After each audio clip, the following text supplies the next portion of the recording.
Universal Didattica presents London Life.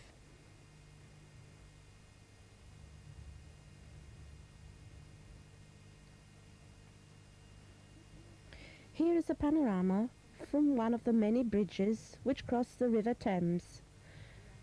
We are now looking at the Tower of London, and in particular the White Tower and the outer walls of this famous building. The tower was constructed by William the Conqueror in 1078 and has been used as a fortress, a royal residence and a state prison.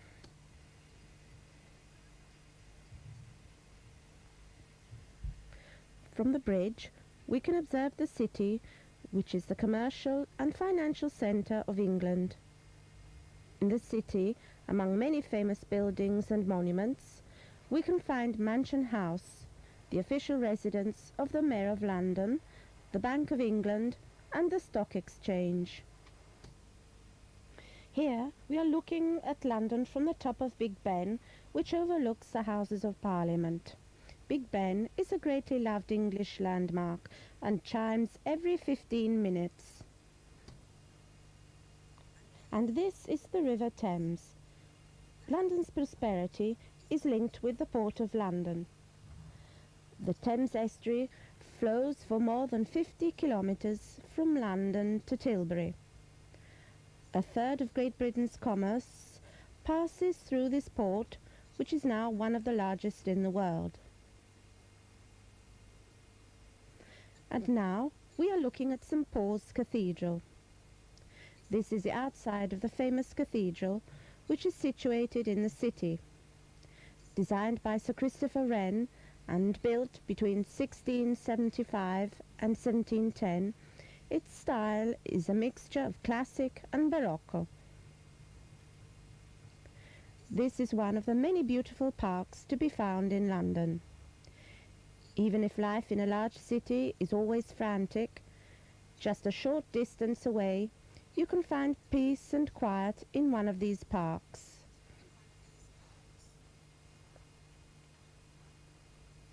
This is a city where we find modern and neoclassic buildings together. In the heart of the city stands the Bank of England. Nearby is the National Westminster Bank, and among other important banks are Lloyd's and the Midland Bank, to name but a few. The famous city gentlemen wear a top hat, a black jacket and grey pinstripe trousers.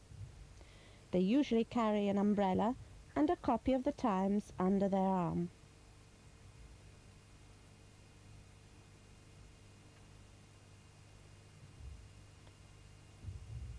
Here, two friends are observing the traffic and the neoclassic architecture, which is a characteristic of buildings.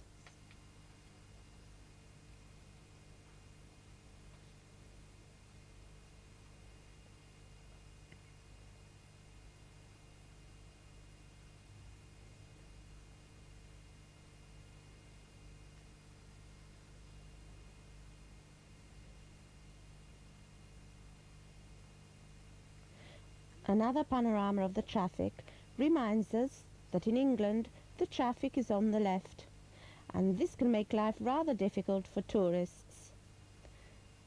The famous double-deckers are extremely useful to tourists who wish to see London sitting comfortably on the top deck of a bus.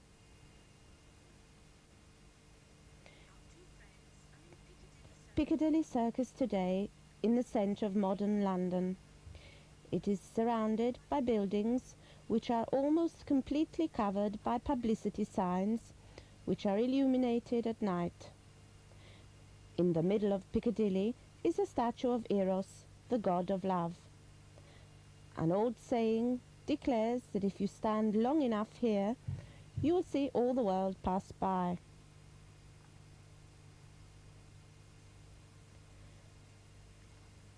This is one of the London parks. There are four large parks: Hyde Park, Regent's Park and Green Park. Here we can see a child feeding the pigeons. English parks are well kept, so that even children can go barefoot without being afraid of hurting themselves. The grass is kept in excellent condition, and there are flowers all the year round.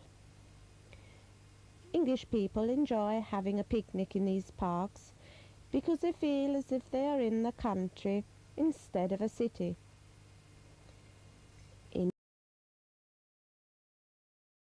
Leave rubbish in the parks, and there is a heavy fine for who disobeys this rule.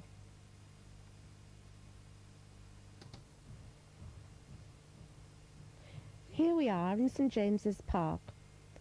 Tourists come here not only to admire the park, but also to feed the sparrows and to see the ducks, swans and other birds which are to be found in the lake in the park. It's a familiar sight to see people feeding these animals who have no fear of them. St James's Park was a swamp until Henry VIII had it drained so he could use it as a deer park.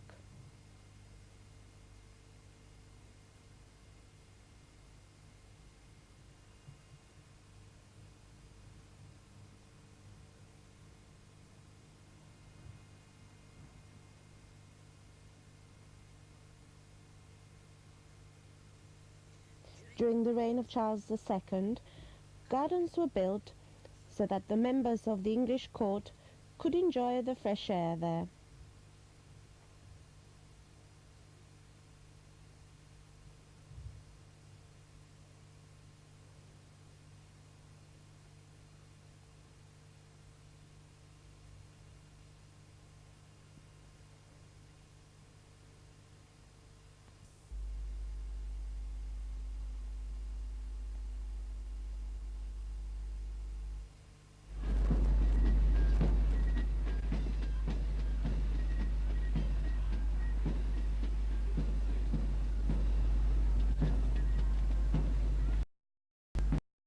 In front of Buckingham Palace, the London home of the Queen.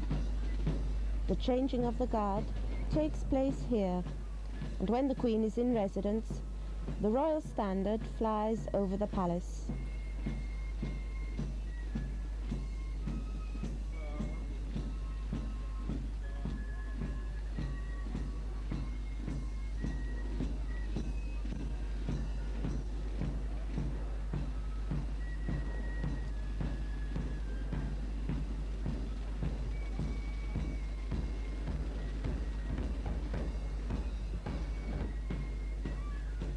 The changing of the guard takes place every day at 11:30 in the palace forecourt. The band is led by the drum major, who, like the other members of the guard, is dressed in a black and red jacket and wears the famous black fur hat known as a busby. At the end of the ceremony, the guards return to their barracks, playing music for the enjoyment of the numerous tourists who flock to the historic ceremony.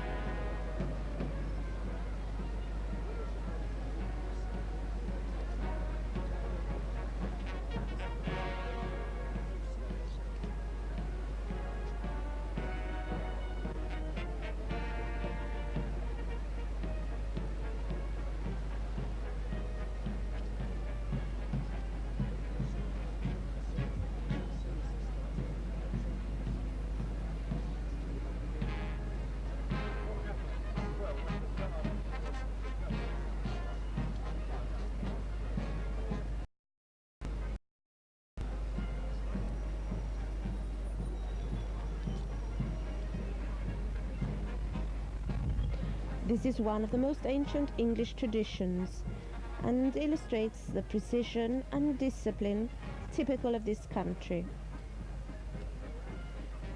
The guards are accompanied by mounted police who belong to the Metropolitan Police Force. They are familiarly called bobbies. This name derives from Sir Robert Bobby Peel, founder of the police force in 1829 when he was Home Secretary.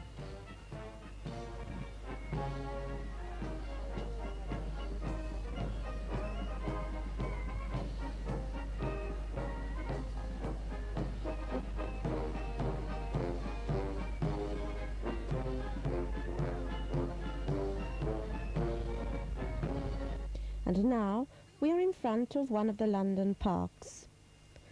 An elderly lady seems to be having a conversation with her dog.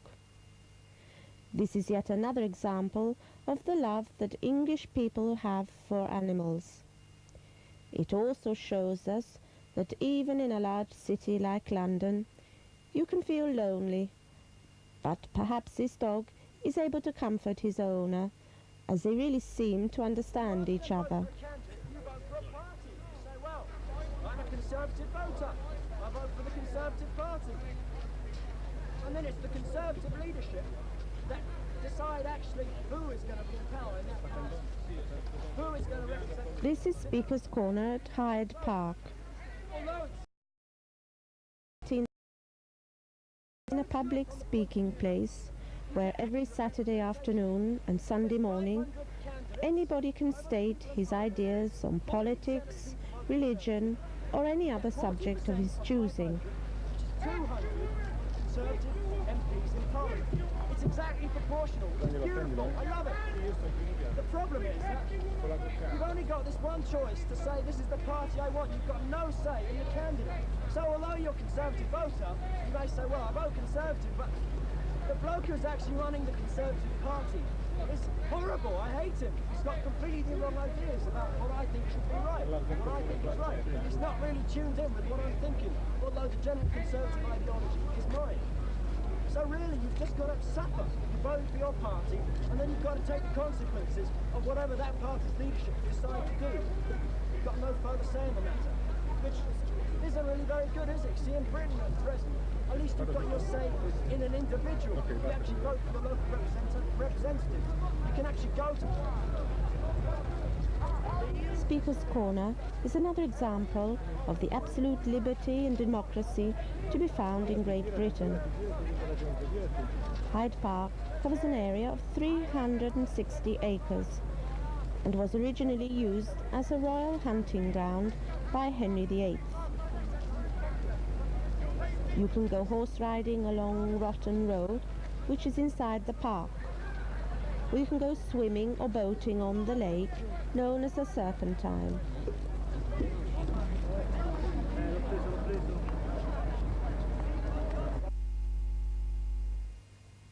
And now we are looking at one of the biggest stores on Street in the West End of London. It's called Selfridges. These large stores originated in the United States, and the idea was brought to London by Gordon Selfridge about 50 years ago. You can buy almost anything in these enormous stores, from German furniture to Italian shoes to Swedish cutlery.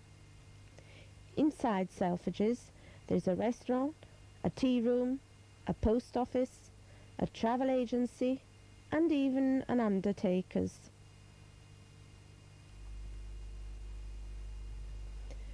This is Covent Garden, which until a few years ago was one of the most picturesque areas of London. It was the seat of the largest fruit, vegetable and flower market in London, supplying the districts in and around London. Nearby in Floral Street is London's famous Royal Opera House, and in Drury Lane the Theatre Royal. In My Fair Lady, based on Pygmalion by George Bernard Shaw, Eliza Doolittle, the flower girl, sold her posies of flowers outside the Drury Lane Theatre. Eliza was probably less fortunate than this flower girl, who obviously enjoys singing and selling her flowers to the public. Once upon a time, the area surrounding Covent Garden was a garden belonging to Westminster Abbey, and so this quarter has remained its ancient name.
In another section of Covent Garden, we can see 3 young men who are playing their instruments. One of them is handicapped, but with the help of a pair of artificial hands, he is able to play his instruments just as well as his 2 friends.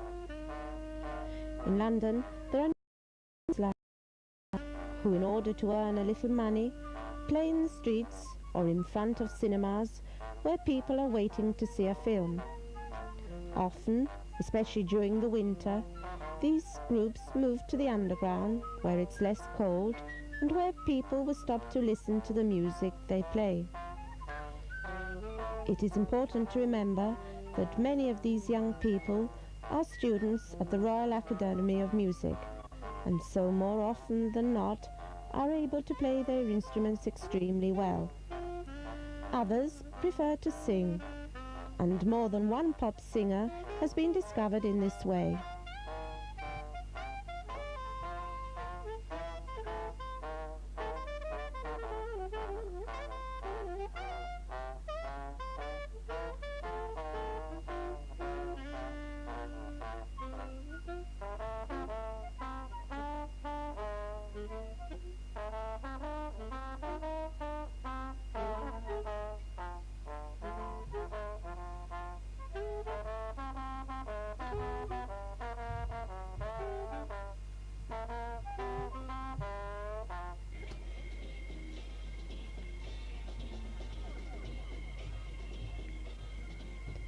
In another part of Covent Garden, a young comedian is imitating Charlie Chaplin, or Charlot, as he is known the world over. Perhaps this comedian has chosen Charlot because Charlot was born not far from here in Lambeth, one of the poorest districts of London. During his performance, several people have gathered in front of him. His act. Performers have a special permission before they are allowed to perform, in order to avoid confusion, as there are a great number of requests from hopeful actors, singers and comedians, etc. However, everybody enjoys himself, and some spectators take part in the show, demonstrating that not all English people are cold and reserved. Many people from the cinema and theatre come to watch these performers in the hope of discovering a new talent. The police are very tolerant and just control the crowds gathered here and there, giving once again a demonstration of their famous patience.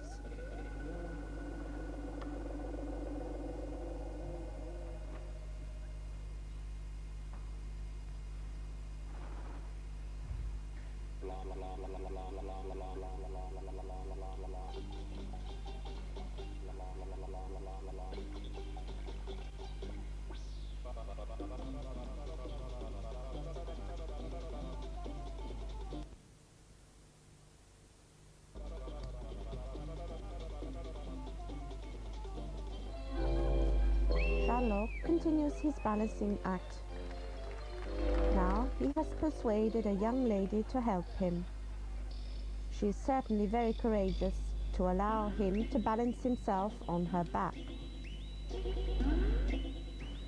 At the end of his performance, Charlot passes his hat around the crowd in the hope that they will be generous and so enable him to make some money. Here is our friend who has enjoyed himself a great deal.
is a comedian who is imitating a robot.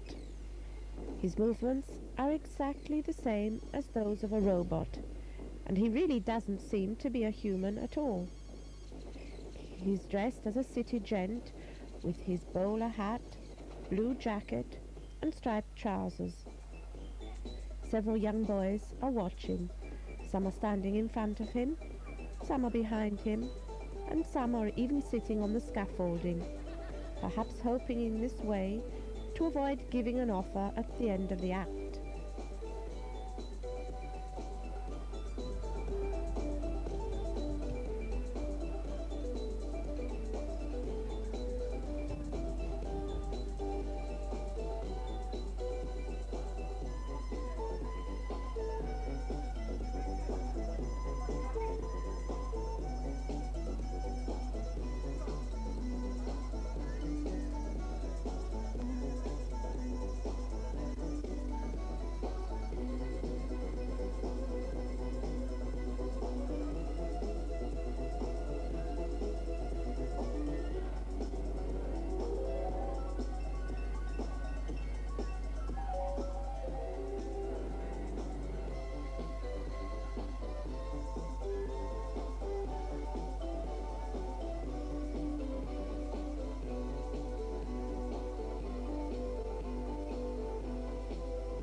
This is Whitehall and Horse Guards, where we are assisting at the changing of the guard, which takes place every day at 11 o'clock. It's one of the most popular tourist attractions in London. Whitehall connects Trafalgar Square with Westminster. The guards are very smart, with their feathered helmets, their red jackets and white trousers. Through the arch in the centre of the building is Horse Guards Parade, where the gala takes place to celebrate the official birthday of Queen Elizabeth II.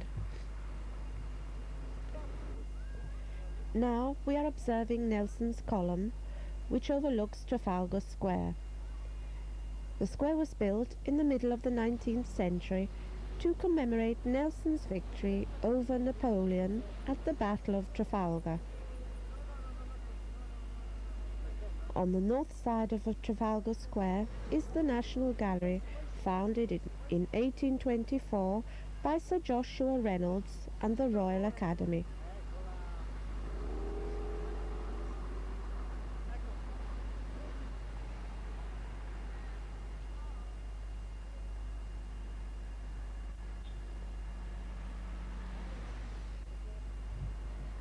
Again, we can note the intense traffic along Whitehall, the double-deckers and the great numbers of tourists. Along Whitehall, there are many examples of neoclassical architecture that is so often to be found in London. And finally, a last view of Admiral Nelson, who dominates Trafalgar Square.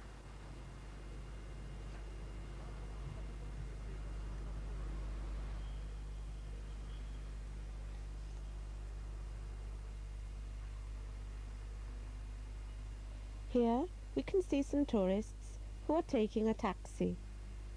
In England, all taxis are black and extremely capacious, with room for 4 or 5 passengers. Taxi drivers often act as a tourist guide because they have London away.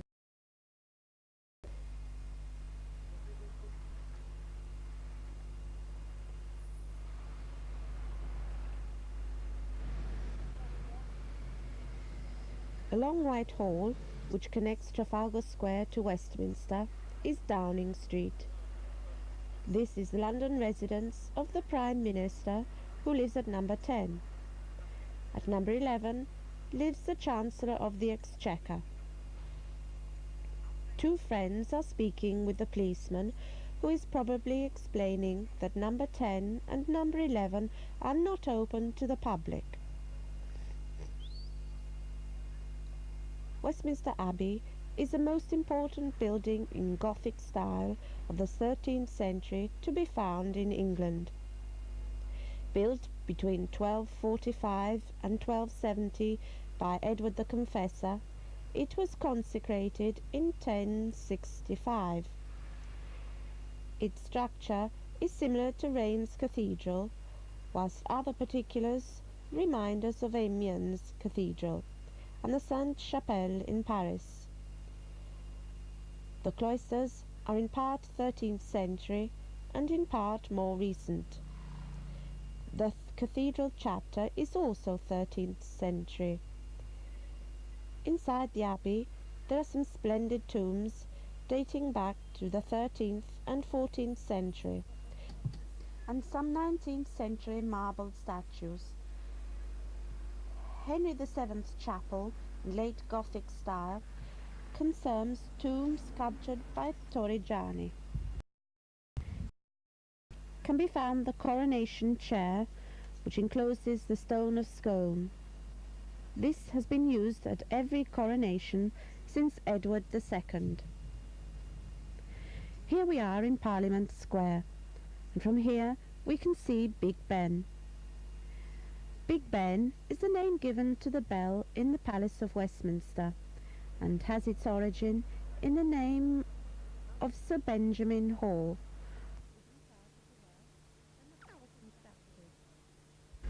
Made in 1856, Big Ben weighs 13 tons and in favourable conditions may be heard all over London.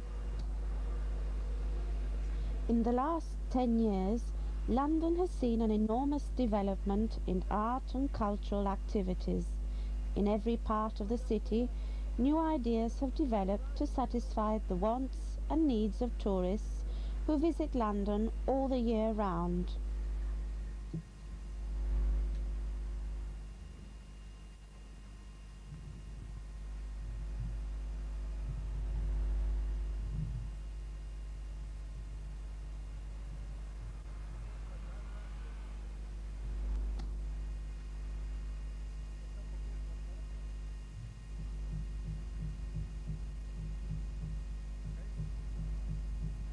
Our two friends are making their way to a monument in memory of Moore, a famous English sculptor.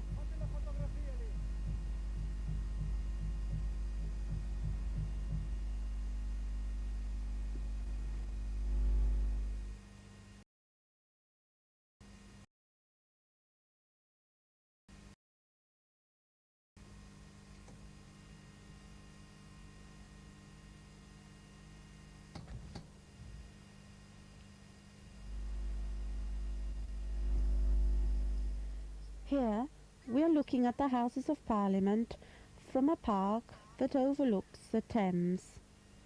In this park, the local authorities have placed some deck chairs for people who want to enjoy the peace and quiet of this small oasis.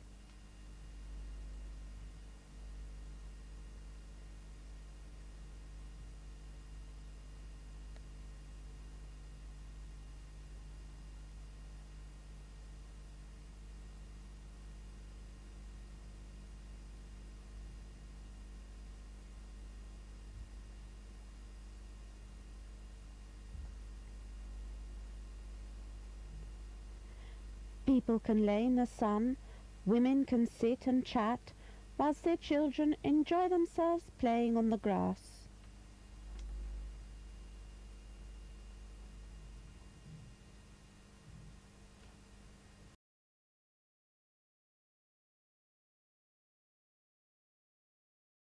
Where the lady of the house is preparing afternoon tea.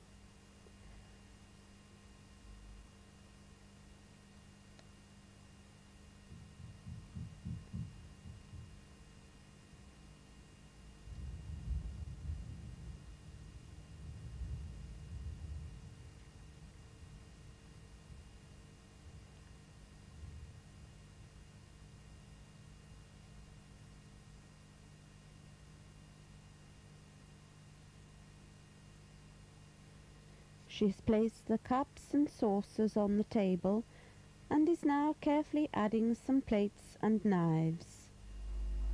Next, she is taking a larger plate on which she will put a cake which she will offer to her guests.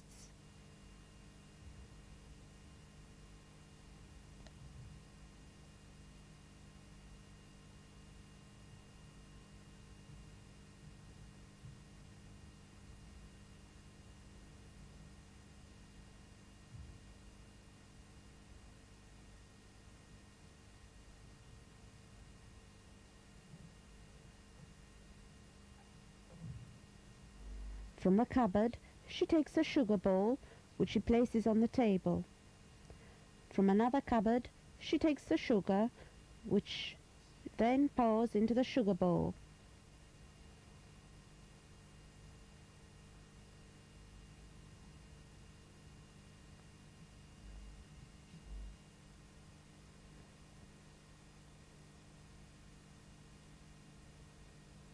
She then takes the milk from the fridge and pours it into the milk jug.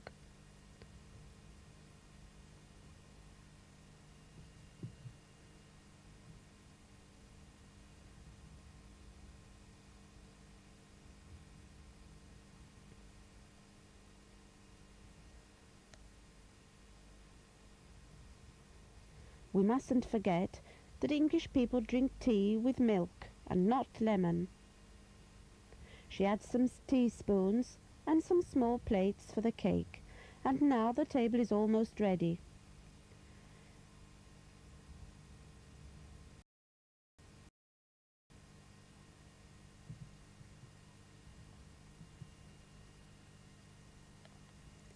English tea time is a rite that never changes. English people drink tea at any hour of the day, and it is considered rude to refuse a cup when offered.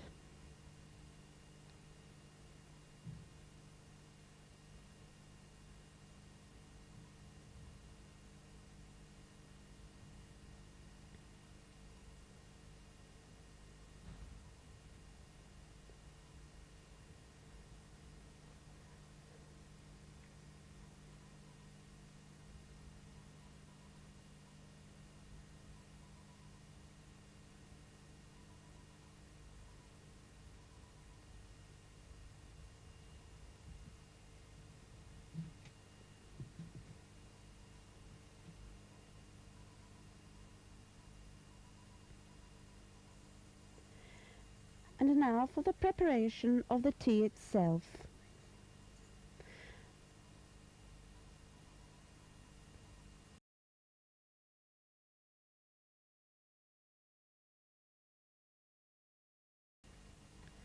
She puts 1 teaspoon of tea for each person into the teapot and adds 1 more for the pot. Note that she doesn't use tea bags.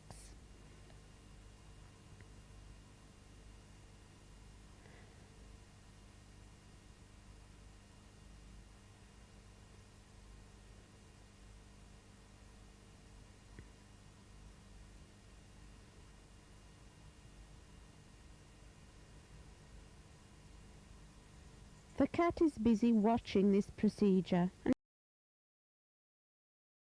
every English family has a dog or cat, and sometimes both. When the kettle has boiled, she pours the water into the teapot, which she then covers with the tea cosy. The teapot must now be left to stand for 5 minutes. As she uses loose tea, she needs a tea strainer when pouring the tea into the cups.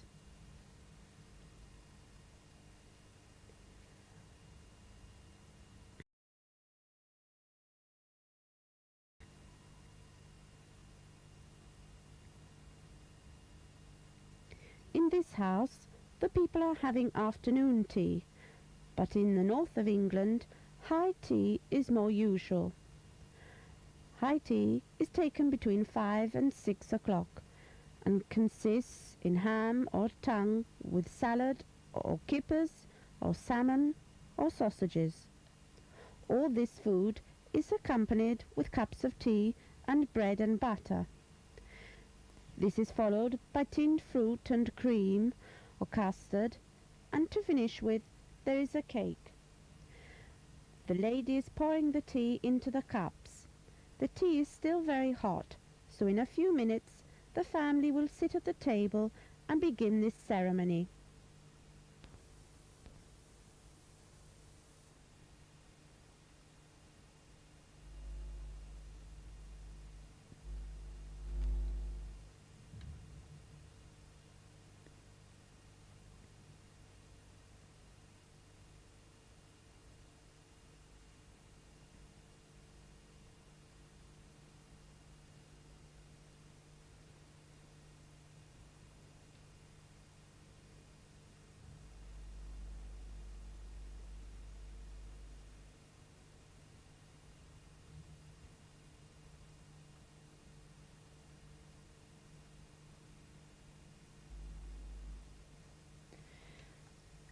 The family can now sit down and finally enjoy their tea after having waited whilst the lady carried out this famous rite.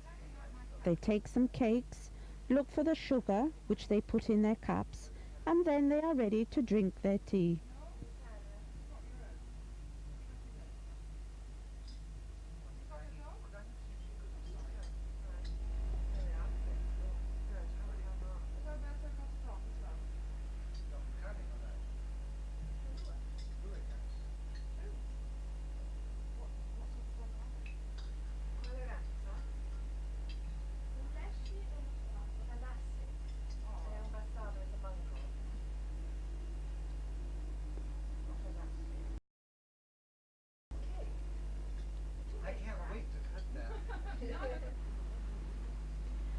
Our friends are visiting Marble Arch. It's a famous London monument which lies at the northeast corner of Hyde Park. Once upon a time, it was the main entrance to Buckingham Palace. It is very close to Oxford Street, one of the busiest streets in the West End of London. It is an example of Roman architecture, and here we can see two women dressed in typical Roman costume.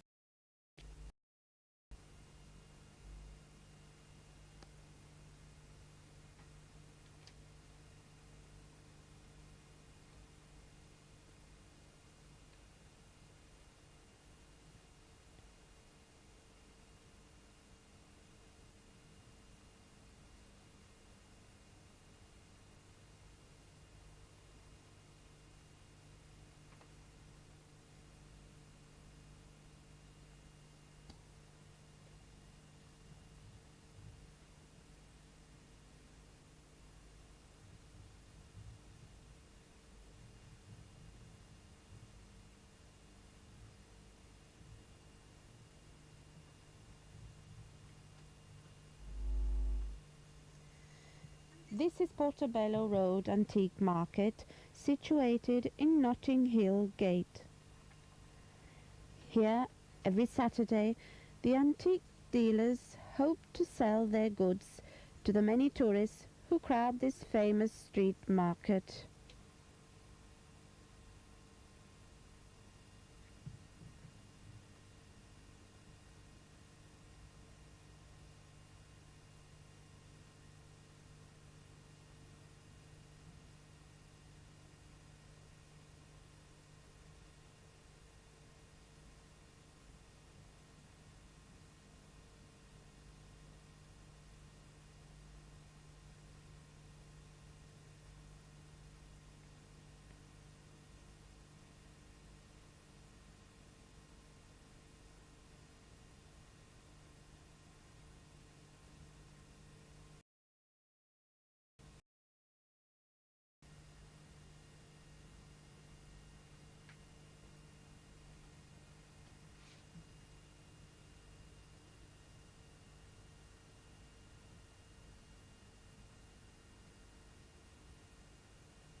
Here is our friend who is discussing the price of a pair of glasses.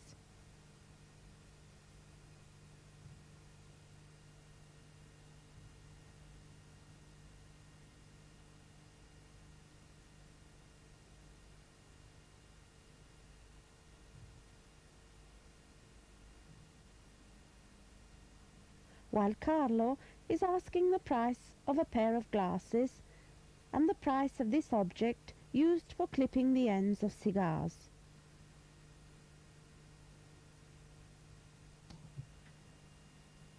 There is a great variety of objects to be found here, and some of them are really unusual.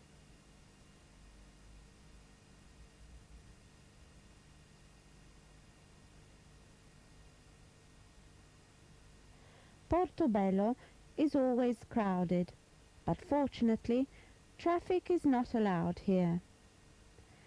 If you have a great deal of patience and you are prepared to search for a bargain, you may be lucky, but you must be careful not to be tricked into buying a false antique object.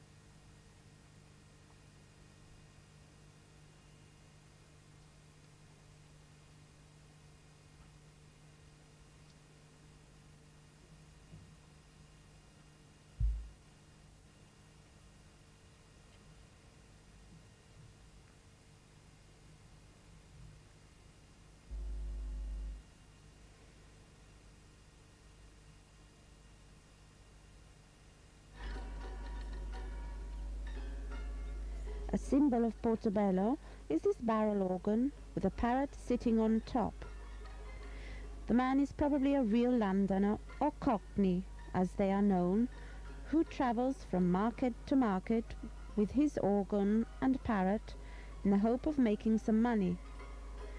However, this kind of spectacle is very rare in London, but it's a great favourite with the tourists.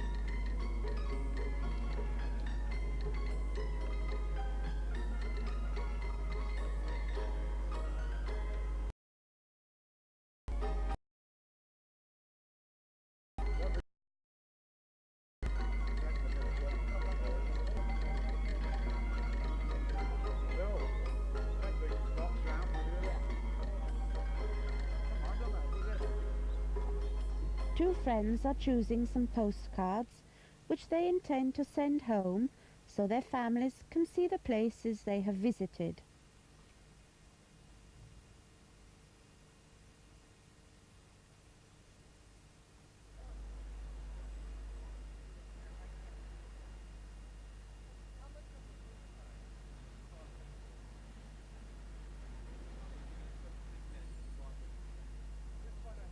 The newsagent is counting the postcards which the two friends intend to buy.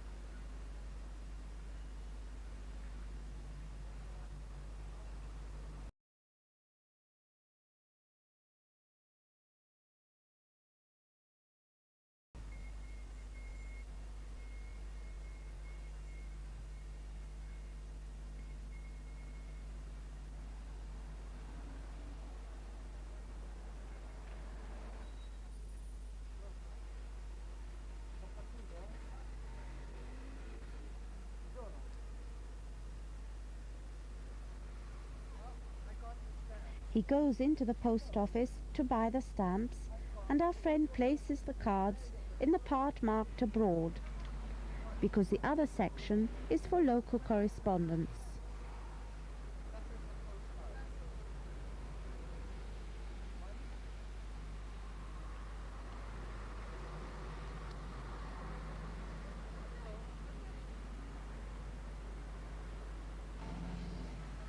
After having written some postcards, our friends sit near some red letter boxes.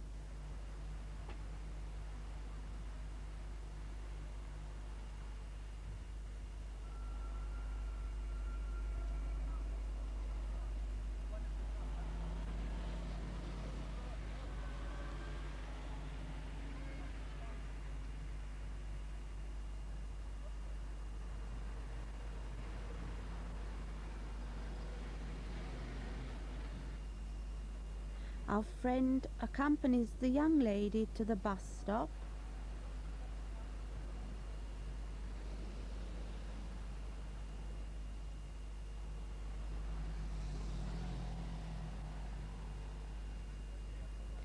and goes to buy a newspaper and proceeds to Euston Station, one of the 12 stations in London. Here we are at Waterloo, and we are watching some departing trains.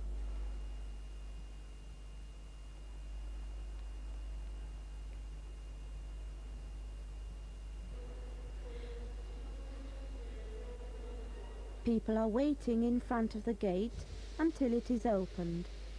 In England, it isn't possible to get on a train until 20 minutes before the departure.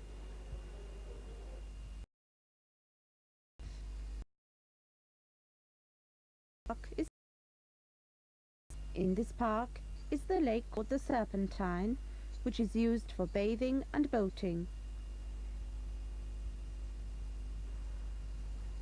In this lake are ducks and swans, who are kept well fed by the tourists who enjoy feeding them.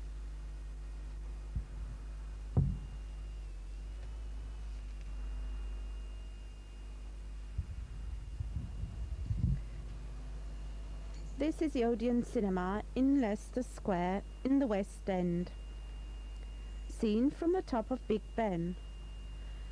A characteristic of London are the many green areas of the famous parks which are so greatly loved by Londoners and tourists.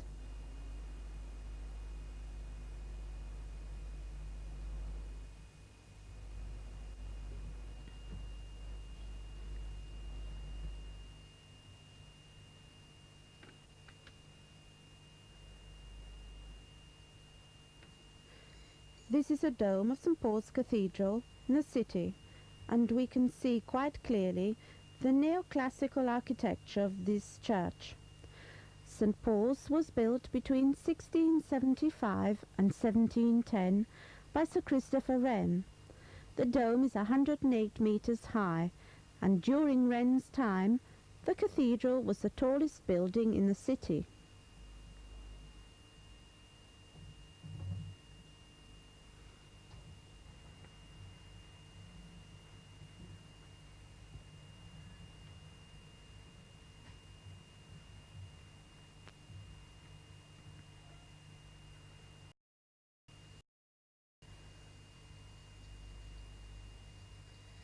A panorama of the Tower of London as seen from ground level.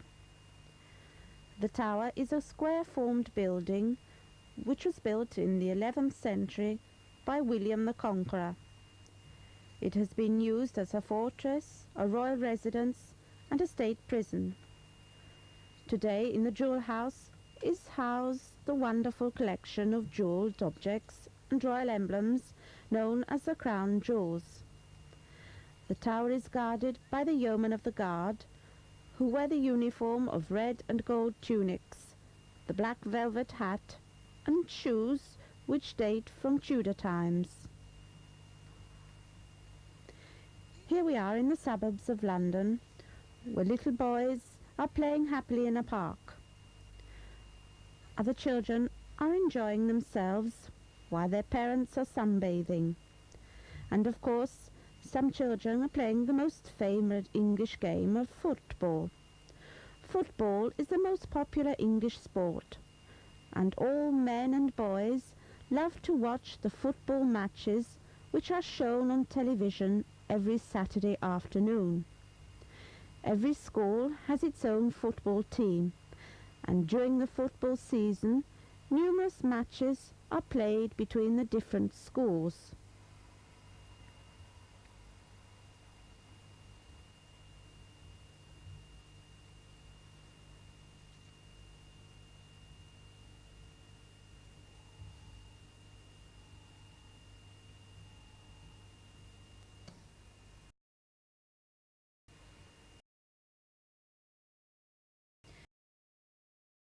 Going towards a bar where they will sit and discuss their unforgettable visit to London. Here, in the midst of the traffic and the confusion of a large city like London, they have found an oasis of peace and quiet.